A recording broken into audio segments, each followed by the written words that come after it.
আসসালামু আলাইকুম এভরিওয়ান। আশা করি সকালে ভালো আছেন। আমরাও ভালো আছি। আজকের দিনটি আমরা রাফাদের বাসায় কাটিয়েছি। আন্টি আমাদেরকে দাওয়াত দিয়েছিল। আমরা ফ্রেন্ডরা মিলে রাফাদের বাসায় গিয়েছিলাম। সেখানে গিয়ে খেলাধুলা করেছি। এমনকি আন্টিও আমাদের সাথে খেলাধুলা করেছে। আন্টি যে উনি যে একজন সিনিয়র পারসন সেটা একদমই আমাদেরকে মনে করতে দেয়নি।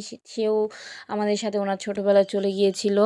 আমরা সেখানে গিয়ে বড়ই গাছ থেকে বড়ই পেড়ে কাঁঠালের মুচি দিয়ে মিক্স করে একসাথে একটা তেঁতুল দিয়ে একটা ভর্তা বানিয়েছিলাম। তো সেখানে পরে আমরা আড্ডা দিলাম।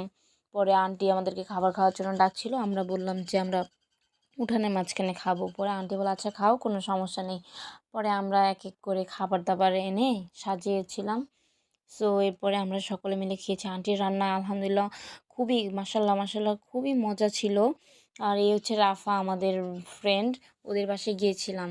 তো আন্টিকে দেখে মনেই হয় না যে উনি একজন সিনিয়র। উনি আমাদের মনে হয় যে উনি আমাদের বয়সী ছিল, এরকম একটা ইয়ে ছিল। হ্যাঁ আলহামদুলিল্লাহ আমরা সব কিছু মিলে আজকে